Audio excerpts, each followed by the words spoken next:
Hi అండి, అందరికీ నమస్కారం అండి. ఫ్రెండ్స్, మనకి ఇప్పుడిప్పుడే మరొక బ్రేకింగ్ న్యూస్ అప్డేట్ అయితే రావడం జరిగిందండి. అదేమిటంటే విద్యార్థులకు భారీ శుభవార్త. 14వ తారీఖున స్కూళ్లకు సెలవంటూ ఇప్పుడిప్పుడే మనకు ఒక లేటెస్ట్ అప్డేట్ అయితే రావడం జరిగిందండి. అయితే ఇందుకు సంబంధించిన పూర్తి వివరాలు అయితే మన వీడియోలో తెలుసుకుందామండి. వీడియో మాత్రం ఎక్కడ స్కిప్ చేయకుండా చూడండి ఫ్రెండ్స్, అప్పుడే మనకి పూర్తి సమాచారం అయితే తెలుస్తుంది. ఇక లేట్ చేయకుండా వివరాల్లోకి వెళ్ళిపోదాము. ఇక రాష్ట్ర ప్రభుత్వం విద్యార్థులకు గుడ్ న్యూస్ అయితే చెప్పింది. స్కూళ్లకు, కాలేజీలకు ఆ రోజు సెలవు ప్రకటిస్తూ నిర్ణయం తీసుకుంది. ఇక తెలంగాణ ప్రభుత్వం క్యాలెండర్ ప్రకారం ఫిబ్రవరి 14వ తారీఖున షభ్యే భారత్ నిర్వహించబడుతుంది. ఈ నేపథ్యంలో ఫిబ్రవరి 14వ తేదీన షభ్యే భారత్ సందర్భంగా తెలంగాణ ప్రభుత్వం సెలవు ప్రకటించింది. నెలవంక కనిపించడంతో ఆ రోజున షభ్యే భారత్ నిర్వహించాలని మత పెద్దలు ఖరారు చేశారు. అయితే ఇది సాధారణ సెలవు దినం కాకుండా ఆప్షనల్ హాలిడేగా పేర్కొంది.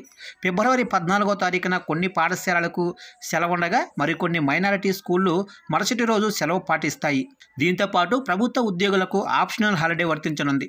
షభ్యే భారత్న ముస్లింలు అందరూ ఒక పవిత్రమైన దినంగా భావిస్తారు. కాబట్టి ఈ రోజున ప్రపంచవ్యాప్తంగా కూడా ముస్లింలు ఎంతో గొప్పగా జరుపుకుంటారు. ఇక ఆ రోజు రాత్రంతా మసీదులో దీపాలతో అలంకరణ చేస్తారు. అంతేకాదు మసీదులో ప్రార్థనలు కూడా నిర్వహిస్తారు.